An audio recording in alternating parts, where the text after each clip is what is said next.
من الشیطان الرجیم بسم اللہ الرحمن الرحیم وقال لهم نبیهم ان آیات ملکہ ان یأتیکم التابوت فیہ سکینۃ من ربکم وبقیۃ مما ترک آل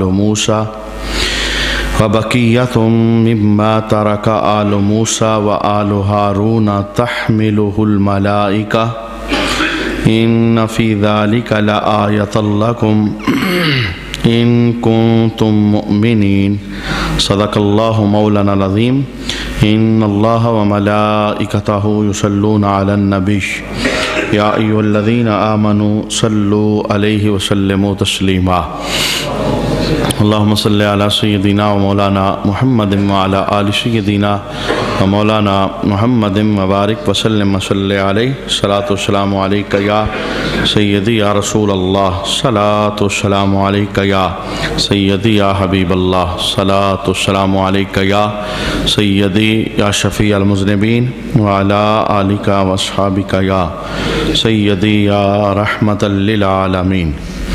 اور ان سے ان کے نبی نے فرمایا اس کی بادشاہی کی نشانی یہ ہے کہ تمہارے پاس وہ تابوت آ جائے گا جس میں تمہارے رب کی طرف سے دلوں کا چین ہے اور معزز موسیٰ اور معزز ہارون کی چھوڑی ہوئی چیزوں کا بقیہ ہے۔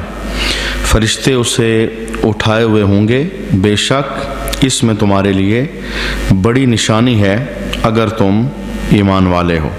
صدق اللہ مولانا العظیم۔ گزشتہ درس کے نشست کے اندر ہم نے قرآنی ایک واقعہ سماعت کیا تھا جہاد کی ترغیب دینے کے لیے۔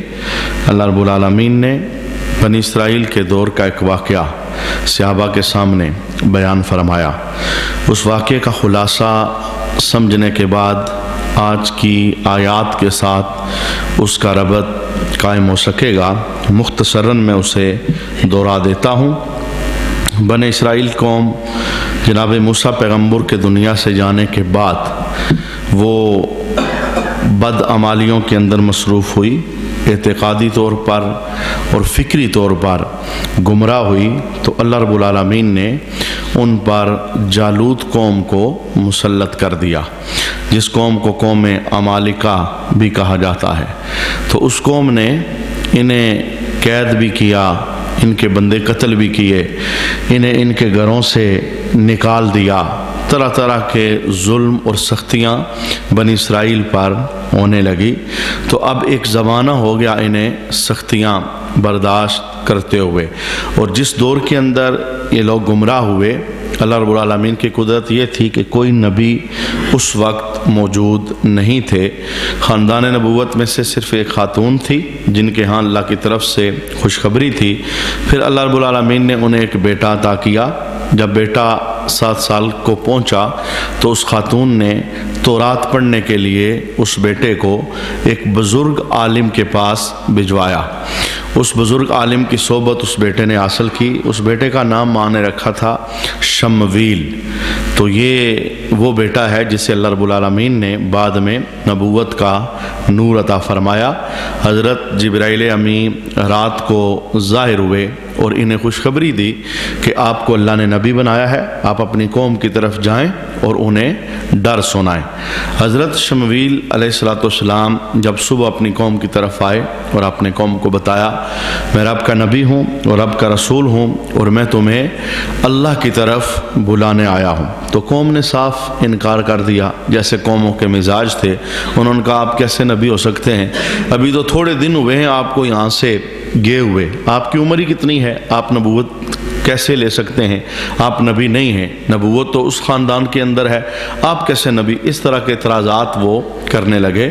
تو انہوں نے کہا اچھا اگر آپ نبی ہیں تو ہمارے لیے آپ کوئی بادشاہ مقرر کریں، ہم سمجھیں گے کہ آپ نبی ہیں۔ اگر بادشاہ آپ نے کوئی مقرر کر دیا اور اس کی بادشاہی کو ہم نے مان لیا تو ہم آپ کی نبوت کو مان لیں گے۔ تو آپ نے کہا میں بادشاہ تو مقرر کر دوں گا، لیکن تمہیں پھر اس بادشاہ کے تابع رہ کر جہاد کرنا ہوگا دشمنوں کے ساتھ جن لوگوں نے تمہیں تمہارے گھروں سے نکالا ہے۔ دیکھ لو اگر یہ مانتے ہو جہاد تو میں پھر تمہارے لیے بادشاہ مقرر کر دیتا ہوں۔ انہوں نے کہا ٹھیک ہے، آپ بادشاہ مقرر کریں، ہم جہاد کریں گے۔ تو حضرت شمویل علیہ السلام نے کہا دیکھو پھر نہ جانا اپنے قول سے، یہ نہ ہو کہ تم پھر جہاد کرنے سے انکار کر جاؤ۔ انہوں نے کہا نہیں جی، ہم کیوں انکار کریں گے، ہمیں تو ہمارے دشمن جو جالوت ہیں، قوم عمالقہ ہے، انہوں نے گھروں سے نکالا ہوا ہے، ظلم کیے ہیں اور ہمارے بندوں کو قیدی بنایا ہے اور ہمیں ہمارے گھروں سے نکالا ہے، ہم تو جہاد کریں گے۔ آپ نے کہا ٹھیک ہے، میں تمہارے لیے بادشاہ مقرر کرتا ہوں۔ اللہ رب العالمین نے ایک عصا جناب حضرت شمویل علیہ السلام کو عطا فرمایا۔ ایک عصا تھا، یعنی ایک لکڑی کا بڑا ڈنڈا تھا۔ تو آپ نے اس عصا کو لیا، رب کائنات کی طرف سے آپ کو یہ نشانی دی گئی کہ آپ اپنی قوم کو دیکھیں، آپ کی قوم میں سے جو سب سے بڑے قد والا بندہ ہے، جس کا قد اس عصا کے برابر ہو، عام بندوں کے قد سے وہ عصا بڑا تھا، جس کا قد اس عصا کے برابر ہوگا میں اس کو بادشاہ مقرر کرتا ہوں۔ رب کائنات نے کہا کہ یہ میری طرف سے نشانی ہے۔ آپ نے اپنی پوری قوم کو چیک کیا تو ایک ہی بندہ تھا جس کا قد اس عصا کے برابر تھا، اس کا نام تھا طالوت، اور وہ تورات کا عالم تھا، علم رکھنے والا تھا، مضبوط جسم رکھنے والا تھا، اور یہ وہ بندہ تھا جو عام دولت مندوں میں سے نہیں تھا، مال کے اعتبار سے غریب بندہ تھا۔ آپ نے کہا کہ یہ تمہارا بادشاہ ہے۔ اب پھر وہ انکار کرنے لگے، انہوں نے کہا یہ کیسے بادشاہ ہو سکتا ہے، بادشاہ ہو کوئی امیر بندہ، کوئی دولت مند بندہ، کوئی رئیس بندہ، فلاں فلاں، انہوں نے بندوں کے نام لیے، یہ بادشاہ ہو سکتے، یہ غریب بندہ آپ نے ہمارا بادشاہ بنا دیا ہے۔ تو رب کائنات نے کہا کہ یہ بادشاہی یہ کسی کی ملکیت نہیں ہے، میں اللہ جسے چاہوں بادشاہ بنا دوں اور جسے چاہوں بادشاہ نہ بناؤں، یہ خدا داد چیز ہے، یہ کسی کی ملکیت نہیں ہے۔ بارکیف انہوں نے پھر انکار کر دیا، انہوں نے کہا ہم اسے بادشاہ نہیں مانتے۔ تو اب جناب حضرت شمویل علیہ السلام نے کہا بھئی ایسا کرو، میں تمہارے لیے ایک نشانی لاتا ہوں، وہ نشانی دیکھنے کے بعد تم مان جاؤ گے کہ یہ بادشاہ ہے، اسے اللہ کی طرف سے مقرر کیا گیا ہے، اور پھر میں نبی ہوں، اللہ رب العالمین نے مجھے نبوت کا نور دے کر بھیجا ہے۔ انہوں نے پوچھا جی آپ کیا نشانی ہمیں دیں گے؟ تو جناب حضرت شمویل علیہ السلام نے ایک تابوت کا نام لیا۔ تابوت یہ ایک لکڑی کا صندوق تھا، اور بنی اسرائیل کے پاس بہت زمانے تک یہ صندوق رہا۔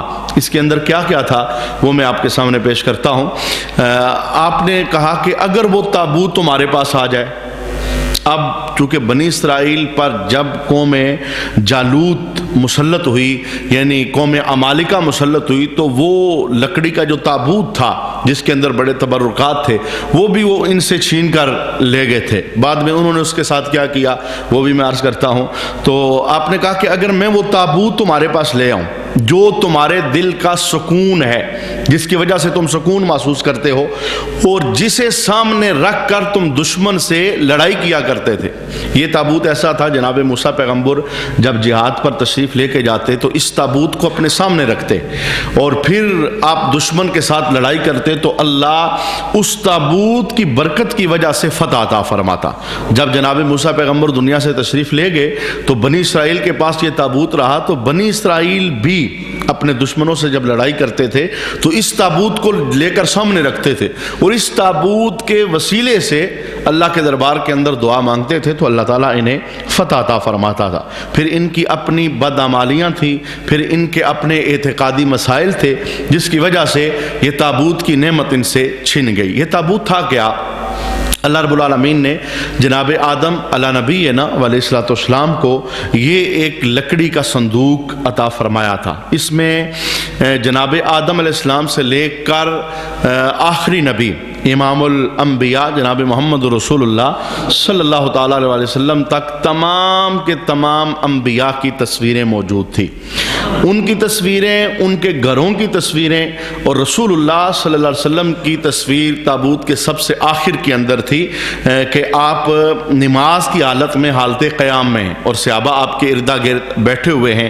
تو یہ تصاویر اللہ کی طرف سے اس تابوت کے اندر موجود تھی. اور کیا تھا؟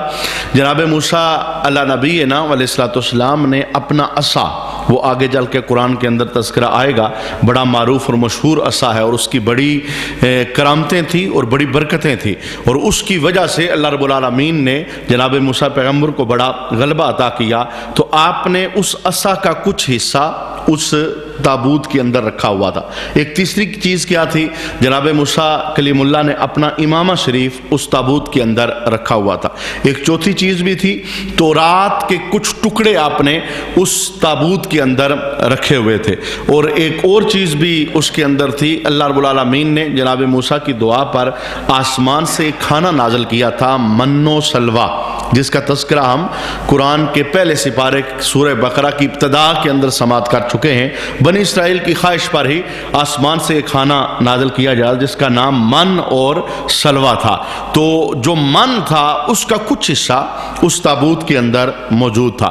اسی طرح حضرت ہارون علیہ نبینا علیہ الصلوۃ والسلام، آپ کا مبارک امامہ وہ بھی اس تابوت کے اندر تھا، آپ کا جبہ اس تابوت کے اندر تھا. اور پھر بعد میں بنی اسرائیل نے اس تابوت کے اندر جناب موسیٰ پیغمبر کے نالین، آپ کے دنیا سے جانے کے بعد نالین بھی اس تابوت کے اندر بطور برکت رکھے. یہ ساری چیزیں اس تابوت کے اندر موجود تھی. انبیاء کی تصویریں تھیں اور انبیاء کے گھروں کی تصویریں تھیں. جناب موسیٰ پیغمبر کا مبارک امامہ تھا، جناب موسیٰ پیغمبر کا مبارک عصا، اس کا ایک ٹکڑا تھا، تورات کا کچھ ٹکڑا تھا، اور ایک پیغمبر حضرت ہارون جو جناب موسیٰ کے بھائی تھے ان کا مبارک امامہ اور جبہ مبارک وہ اس تابوت کے اندر موجود تھا. تو یہ تابوت بنی اسرائیل کے دل کا سکون تھا، اور یہ اللہ کے دربار میں اتنا مقبول تھا، اتنا منظور تھا کہ جب بھی بنی اسرائیل نے اس تابوت کو سامنے رکھ کر دشمن کے خلاف دعا مانگی ہے، اللہ نے فوراً فتح عطا فرما دی. یہ اس تابوت کی برکت تھی. تو جیسے انہوں نے نام سنا، انہوں نے کہا اگر وہ تابوت ہمیں مل جائے ہم مان جائیں گے کہ آپ بادشاہ، آپ نبی ہیں، اور آپ نے جسے بادشاہ مقرر کیا ہے یہ واقعی طالوت ہمارا بادشاہ ہے. آپ نے کہا ٹھیک ہے. انہوں نے پوچھا بھئی وہ جو تابوت ہے وہ کب ہمارے پاس آئے گا اور کیسے آئے گا؟ آپ نے کہا تم سارے رات کو سو جاؤ، صبح وہ تابوت تمہارے پاس آ جائے گا. آپ نے اللہ رب العالمین کے دربار کے اندر دعا کی. حضرت شمویل علیہ الصلوۃ والسلام نے، چونکہ نبوت وہ ذات ہے، یہ جب بھی اللہ کے دربار میں ہاتھ اٹھاتے ہیں اللہ فوراً ان کی دعاؤں کو قبول فرماتا ہے. ان کا اللہ رب العالمین کے ساتھ رابطہ اس طرح کا ہوتا ہے، تعلق اس طرح کا ہوتا ہے. تو آپ نے دعا کی کہ مولا یہ نشانی مانگ رہے ہیں اور بادشاہی کے لیے، نبوت کو تسلیم کرنے کے لیے وہ تابوت واپس چاہیے. اچھا، جو قوم اس تابوت کو لے کے گئی تھی اس قوم نے کیا کیا؟ جس قوم کا نام قوم جالوت تھا، قوم عمالقہ، وہ بہت ظالم اور جابر تھے. وہ جب بنی اسرائیل سے یہ تابوت لے کے گئے تو انہوں نے تابوت کی بہت زیادہ بے حرمتی کی. ایک گندی پیشاب والی جگہ پر اس تابوت کو رکھ دیا، اس کی بے حرمتی کی شدید ترین. اچھا، جب انہوں نے بے حرمتی کی تو اللہ رب العالمین نے اس قوم کو پکڑا. جیسے ہی بے حرمتی انہوں نے اس تابوت کی تو اللہ نے انہیں مختلف بیماریوں کے اندر مبتلا کر دیا. آفات نازل آنے لگی، ڈیلی جنازے اٹھنے لگے، مختلف طرح طرح کی ان میں جو عقل مند لوگ تھے انہوں نے کہا کہ ہمارے اوپر یہ جو اچانک بیماریوں کے حملے ہوئے ہیں، غور کرو یہ اس تابوت کی وجہ سے ہیں. جو تابوت کی ہم نے بے ادبی کی ہے، اس کے اندر تو بڑی پاک چیزیں ہیں، بڑی رحمت معاب چیزیں ہیں، اس کی وجہ سے جو ہم نے بے ادبی کی ہے اللہ نے ہمیں پکڑا ہے.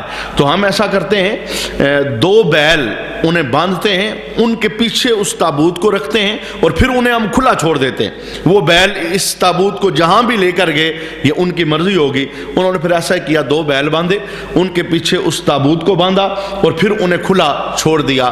پھر اللہ رب العالمین نے ایک فرشتے کی ڈیوٹی لگائی. فرشتہ ان بیلوں کو لے کر بنی اسرائیل کے پاس آ گیا.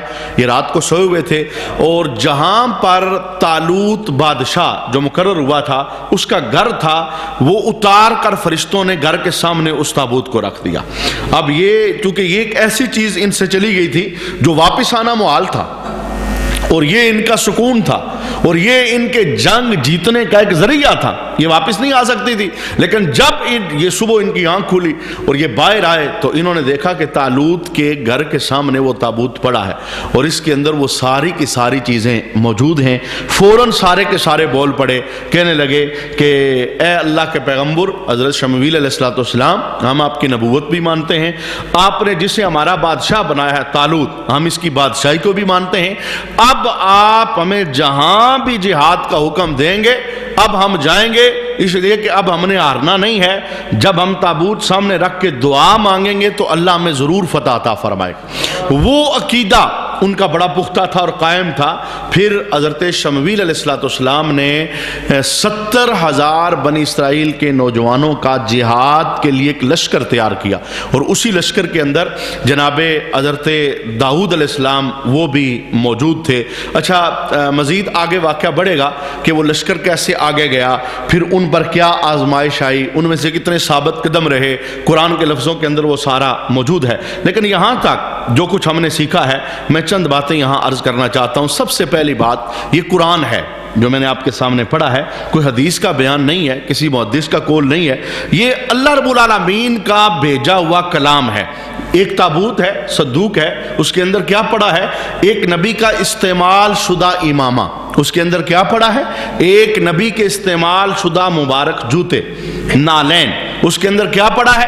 ایک نبی کا استعمال شدہ مبارک کرتا۔ اس کے اندر کیا پڑا ہے؟ تورات کی مختلف قسم کی تختیاں۔ اس کے اندر کیا پڑا ہے؟ ایک نبی کے ہاتھ سے لگی ہوئی لکڑی کا کچھ حصہ، جو عصا تھا جناب موسیٰ پیغمبر، وہ تو لکڑی تھی نا، اسے برکتیں کہاں سے ملی؟ ایک نبی کے ہاتھ کے ساتھ اس کی نسبت ہو گئی۔ اچھا، یہ کچھ تھا، بڑے لوگوں کے ساتھ ان چیزوں کی نسبت تھی، لیکن ان کا مقام اللہ کے دربار میں کیا ہے کہ ان کے وسیلے سے دعا مانگی جاتی تھی تو اللہ دعا کو قبول فرما لیتا تھا۔ یہاں سے کیا پتا چلا کہ یہ عقیدہ قرآنی عقیدہ ہے۔ کون سا؟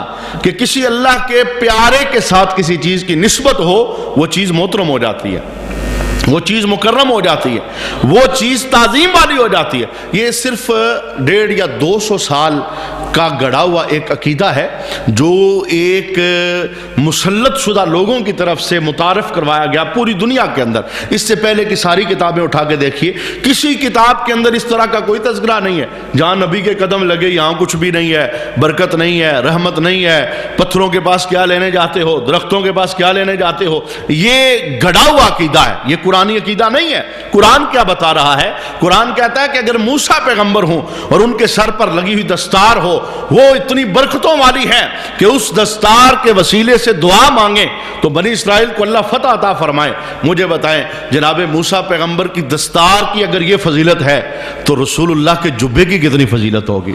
یعنی حضور رحمت عالم صلی اللہ علیہ وآلہ وسلم کے جو تبرکات ہیں، جن کے ساتھ حضور کی نسبت ہے، اور پھر میں کہتا ہوں کہ یہ 150-200 سال انہیں نکال دو، پیچھے چلے جاؤ، بخاری اٹھا کے دیکھیے، مسلم اٹھا کے دیکھیے، دیگر احادیث کی کتابیں اٹھا کے دیکھیے، صحابہ نے کس طرح رسول اللہ کے تبرکات کے ساتھ وفا کی ہے۔ میں وہ حال آپ کے سامنے بیان کر چکا کہ جب رسول اللہ صلی اللہ علیہ وسلم کی ازواج کے حجرے بادشاہ کے حکم سے توڑے گئے تو صحابہ اتنا روئے، کہتے ہیں باقاعدہ روایت کے لفظ ہیں، یا صحابہ رسول اللہ کے وصال پہ روئے تھے اور یا پھر صحابہ رسول اللہ کی ازواج کے حجرے توڑنے پر روئے تھے، اور ان سے پوچھا گیا کیوں روتے ہو؟ انہوں نے کہا ہم یہ چاہتے تھے یہ حجرے بالکل اسی طرح قائم رہیں تاکہ بعد میں لوگ آئیں قیامت تک ان حجروں کی جب زیارت کریں گے تو انہیں دور رسول یاد آ جائے گا، کیسے رسول اللہ نے، اور کہاں آج کا دور ہے، ہر اس جگہ کو چن کر ختم کیا جا رہا ہے، پابندیاں لگائی جا رہی ہیں، وہاں کسی کو جانے نہیں دیا جائے، ادھر کیا کرتے ہو، کیا لینے آتے ہو، کوئی برکت نہیں ہے، کوئی تبرک نہیں ہے، لوگ سمجھتے ہیں سب کچھ یہی ہے، لیکن میں نے قرآن کھول کر آپ کو بتایا ہے، قرآن یہ کہتا ہے کہ جن چیزوں کی نبیوں کے ساتھ نسبت ہے یہ عام چیز نہیں، یہ تو دل کا سکون ہے، یہ سکینہ کے لفظ قرآن کے اندر موجود ہیں، یہ دل کا سکون ہے، یہ برکت ہے۔ اور پھر دیکھیے مسلم شریف کی حدیث شریف ہے، اگر صحابہ کرام تبرکات کو نہ مانتے کہ جس کے ساتھ نبی کی نسبت ہے اس کی کوئی ویلیو ہی نہیں، چونکہ نبی گئے تو وہ چیز ختم ہو گئی، ویلیو ختم ہو گئی، تو صحابہ کرام سب سے پہلے مواعظ تھے، وہ انکار کر دیتے۔ لیکن آپ کو پتہ ہے مسلم شریف کے اندر حضرت ابوبکر صدیق رضی اللہ تعالی عنہ کی بیٹی حضرت اسماء وہ کیا کہتی ہیں کہ میرے پاس رسول اللہ صلی اللہ تعالیٰ علیہ وسلم کا ایک مبارک جبہ تھا، اور میرے پاس کہاں سے آیا؟ میرے پاس ام المومنین حضرت اماں عائشہ صدیقہ رضی اللہ تعالیٰ عنہا کی طرف سے ملا، ان کا وصال ہوا، ان کے پاس تھا، پھر مجھے ملا۔ وہ کہتی ہم کیا کرتے تھے؟ کہتے ہیں کہ نحن نغسلها للمرضى نستشفی بها، کہتی ہیں کہ ہم اس جبے کو غسل دیتے تھے، ہم دھویا کہ اس لیے نہیں کہ میلا ہو گیا، ہم اسے دھوتے تھے، پانی میں ڈالتے تھے، اور پھر نکالنے کے بعد اس جبے کے ساتھ جو پانی لگتا تھا ہم بیماروں کو پلاتے تھے، اللہ انہیں فوراً شفا عطا فرما دیتا۔ اب یہ وہ ہیں جنہوں نے رسول اللہ صلی اللہ تعالیٰ علیہ وسلم کا چہرہ دیکھ کے دین پڑھا ہے، ان سے بڑا مواعظ کوئی نہیں، ان سے بڑا توحید پرست کوئی نہیں۔ اور پھر بخاری شریف کے اندر ہے، عبداللہ بن موب کہتے ہیں ایک بار نہیں کئی بار مجھے میرے گھر والوں نے ام المومنین ام سلمہ رضی اللہ تعالیٰ عنہا کے دربار میں بھیجا۔ کیوں بھیجا؟ جب کسی کو نظر لگ گئی، جب کوئی بیمار ہو گیا تو مجھے پانی کا پیالہ دے کر میرے گھر والے ام سلمہ رضی اللہ تعالیٰ عنہا کے پاس بھجواتے تھے۔ ان کے پاس کیا تھا؟ انہوں نے سونے مصطفیٰ کریم علیہ السلام کے مبارک بال چاندی کی ڈبیا میں سیدھے کر کے رکھے ہوئے تھے۔ حالانکہ اگر یہ عقیدہ ہوتا کہ برکت کوئی نہیں، تبرک کوئی نہیں، بندہ دنیا سے گیا ہے، اب بال کی کیا حیثیت ہے؟ بال تو کٹ گئے ہیں، تو ام المومنین ام سلمہ رضی اللہ تعالی عنہا ان بالوں کو سنبھال کے نہ رکھتی، آپ نے چاندی کی ڈبیا کے اندر سیدھے کر کے بال رکھے ہوئے تھے۔ اور عبداللہ بن موب کہتے ہیں ہم پیالہ پانی کا لے کر جاتے تو ام المومنین کیا کرتی؟ وہ ان بالوں کو چاندی کی ڈبیا سے نکال کر پیالے کے اندر ڈالتی، پھر پیالے کو حرکت دیتی، اور جب بالوں کی برکت پیالے میں آ جاتی وہ بال نکال کے دوبارہ چاندی کی ڈبیا میں رکھ لیتی۔ ہم کیا کرتے؟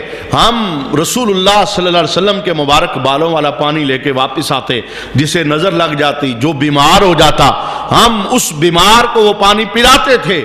ہم جیسے ہی پانی پلاتے تھے حضور کے بالوں کا صدقہ اللہ فوراً بیمار کو شفا عطا فرما دیتے۔ یہ دیکھیے قرآنی نظریہ ہے، یہ قرآنی عقیدہ ہے، یہ من گڑھت عقیدہ نہیں ہے، یہ صحابہ کرام کے درمیان اتنا معروف اتنا مشہور عقیدہ تھا کہ وہ اس پر اپنی جان دینے کے لیے تیار تھے۔ جنگ یرموک کے موقع پر حضرت خالد بن ولید نے لوگوں پر یہ بات واضح کر دی کہ جب حجۃ الوداع کے موقع پر رسول اللہ صلی اللہ علیہ وسلم نے اپنے سر انور کی طرف توجہ کی تھی اور سر کے بال اتارے تھے، جتنے صحابہ تھے سارے جھپٹ پڑے تھے۔ کیوں جھپٹے تھے؟ انہوں نے کہا ہم رسول اللہ کا کوئی بال زمین پہ نہیں گرنے دیں گے۔ وہ لوگوں نے بال لیے اور تقسیم کر لیے، اور پھر ان میں سے حضرت خالد بن ولید بھی ہیں، انہوں نے کیا کیا؟ انہوں نے محبوب کریم علیہ السلام کے مبارک بال اپنی ٹوپی کے اندر سلائی کر لیے تھے، اور اب جب بھی جنگ میں جاتے وہ ٹوپی ساتھ لے کے جاتے۔ اور جنگ یرموک کے موقع پر جب آپ کی ٹوپی گم ہو گئی، آپ نے کہا میرے دوستو تب تک دشمن سے نہیں لڑیں گے جب تک وہ ٹوپی نہ مل جائے۔ جب ٹوپی ملی تو لوگوں نے دیکھا وہ پرانی سی ٹوپی تھی، انہوں نے کہا اس کی خاطر آپ اتنی دیر رکے رہے، اگر دشمن حملہ آور ہوتا نقصان ہو جاتا۔ آپ نے کہا اسے پرانا نہ کہو، ذرا کھول کے دیکھو، میں نے اس ٹوپی میں سونے مصطفیٰ کے بال سلائی کیے ہوئے ہیں، میں جنگ میں جب بھی جاتا ہوں فتح لے کے آتا ہوں، یہ میری طاقت نہیں ہے، یہ مصطفیٰ کریم علیہ السلام کے بالوں کی برکت ہے، اللہ مجھے فتح عطا فرماتا ہے۔ تو یہ ان لوگوں کا روزے روشن کی طرح نور والا عقیدہ تھا، رحمت معاب عقیدہ تھا کہ جس چیز کی نسبت انبیاء کے ساتھ ہو جاتی ہے، اونچے لوگوں کے ساتھ ہو جاتی ہے، وہ چیز برکت کا ذریعہ ہوتی ہے، وہ چیز رحمت کا ذریعہ ہوتی ہے۔ اگر اس میں برکت نہ ہوتی جبہ رکھنے کا معنی کیا تھا؟ اگر برکت نہ ہوتی بال رکھنے کا معنی کیا تھا؟ ٹوپی کے اندر سلائی کرنے کا معنی کیا تھا؟ انہوں نے ان چیزوں کو محفوظ کر کے رکھا ہے، اور پھر امت تک یہ خزانہ حدیثوں کے ذریعے پہنچا ہے۔ پتہ کیا چلا کہ سارے کے سارے صحابہ اس بات پر عقیدہ رکھتے تھے کہ انبیاء کی ذات کے ساتھ جس چیز کی نسبت ہو جائے وہ اللہ کے دربار میں محترم ہو جاتی۔ یہ دیکھیے قرآن پاک کے اندر باقاعدہ تبرکات کے حوالے سے ہمارے پاس دلیل دوسری بھی موجود ہے۔ آپ کو پتہ ہے کہ حضرت یعقوب علیہ نبینا علیہ الصلوۃ والسلام، وہ اللہ کے پیغمبر اپنے بیٹے یوسف کے غم میں کتنا روئے۔ وہ تفصیلی واقعہ جب سورہ یوسف میں پہنچیں گے وہاں پر آ جائے گا، ہم دیکھ لیں گے، لیکن اس کا ایک اشارہ میں کر دیتا ہوں۔ آپ اتنا روئے اپنے بیٹے کے غم میں، جب پتہ چلا نا بیٹے کو بھیڑیا کھا گیا، یہ لے کے گئے، نقصان ہو گیا بیٹے کا، بڑا خوبصورت تھا، لائق تھا، باپ کی آنکھوں کی ٹھنڈک تھی، اتنا روئے حضرت یعقوب علیہ السلام، آپ کی بینائی چلی گئی۔ ایک زمانہ تک آپ نابینا رہے۔ بعد میں جب باقی بھائی گئے پیارے یوسف کے پاس اور ملاقات ہو گئی، اور جب آپ کے ساتھ ملاقات ہوئی تو آپ نے پوچھا کہ بتاؤ ابا جی کا کیا حال ہے، ابا جی اس وقت کس کنڈیشن کے اندر ہیں؟ انہوں نے بتایا کہ تمہارے جانے کے بعد ابا جی کا حال ٹھیک نہیں ہے، بڑے روئے ہیں، وہ یوسف کے غم کے اندر، اب انہیں پتا تو نہیں تھا یہ سامنے یوسف ہیں، بڑے روئے ہیں، رو رو کے ان کی بینائی چلی گئی۔ تو آپ نے کیا کہا؟ آپ نے کہا ایسا کرو، اذهبوا بقمیصی ھذا فالقوہ علی وجہ ابی یأتی بصیرا، ایسا کرو یہ میری قمیض لے جاؤ، یہ جا کر نا اپنے ابا جی کی آنکھوں پہ رکھنا، فوراً بینائی واپس آ جائے گی۔ اس کے اندر کوئی کسی قسم کا وہ دوائی نہیں لگی ہوئی تھی قمیض کے ساتھ۔ وہ کیا، کون سی قمیض تھی؟ وہ ایک نبی کے جسم کے ساتھ لگی ہوئی قمیض تھی۔ ہاں یہ خود بھی نبی ہیں، حضرت یعقوب علیہ السلام، لیکن بتانا مقصود یہ تھا کہ نبی جتنے میل دور بیٹھا ہو، اس کے کپڑے کے اندر جو برکت ہے وہ برکت ختم نہیں ہوتی، یہ جو درمیان کی دوری ہے یہ اس برکت کو مدم نہیں کرتی۔ وہ بیٹوں نے کیا کیا، وہ قمیض جناب یوسف پیغمبر کا لے کر آئے، اور جیسے ہی قمیض وہ لے کر داخل ہوئے تو باپ بول پڑا، حضرت یعقوب علیہ السلام وہ بول پڑے، کہنے لگے مجھے میرے یوسف کی خوشبو آ رہی ہے۔ یعنی یہ ابھی دیکھ بھی نہیں سکتے، کہا مجھے میرے یوسف کی خوشبو آ رہی ہے۔ اور پھر جب وہ بیٹے لے کے کہ ابا جی ہم آپ کے لیے علاج لے کے آئے ہیں، وہاں کا بادشاہ وہ بڑا لائق ہے، بڑا حکیم ہے، اس نے قمیض اپنی دی ہے، آپ کی آنکھوں پر لگائیں بینائی آ جائے گی۔ تو جناب یعقوب پیغمبر نے جس وقت پیارے یوسف کی قمیض کو اپنی آنکھوں پر لگایا تو قرآن اس بات پر گواہ ہے، اللہ نے فوراً بینائی عطا فرما دی۔ گویا نبی کے جسم سے لگا ہوا کردہ یہ نظر ٹھیک کرنے والا ہے، یہ بینائی عطا کرنے والا ہے۔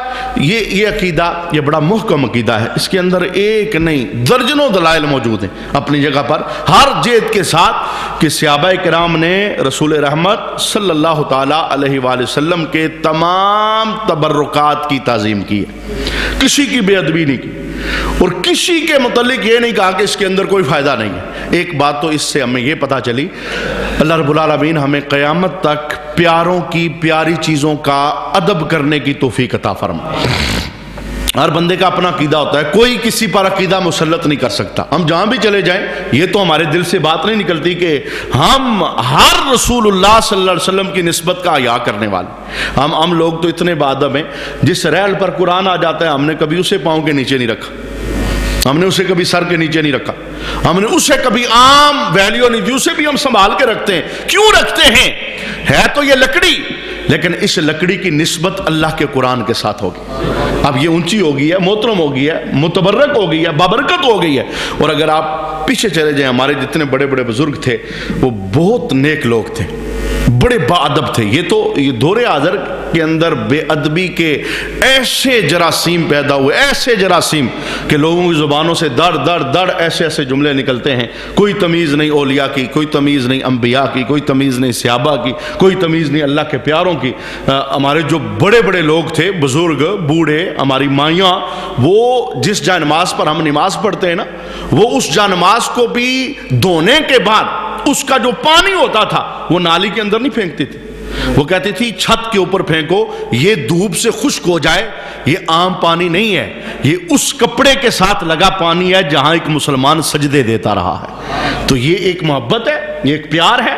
تو پہلا ہم نے اس واقعے سے جو سبق حاصل کیا وہ یہ ہے کہ انبیاء کی ذوات کے ساتھ جس چیز کی نسبت ہے وہ تعظیم کے قابل ہے، اس کے وسیلے سے دعا مانگے کہ دعا اللہ قبول فرماتا ہے۔ دوسرا سبق اس واقعے سے یہ ہے کہ جو لوگ انبیاء کرام کے تبرکات کی توہین اور گستاخی کرتے ہیں، اللہ کے دربار میں کتنے بڑے مجرم ہیں۔ آپ نے اس قوم کو دیکھا، قوم جالوت، جنہوں نے اس صندوق کی بے حرمتی کی، انہوں نے ایک پہانے والی جگہ، پیشاب والی جگہ، وہاں پر اس صندوق کو رکھا جہاں اللہ کے نبی کے تبرکات تھے۔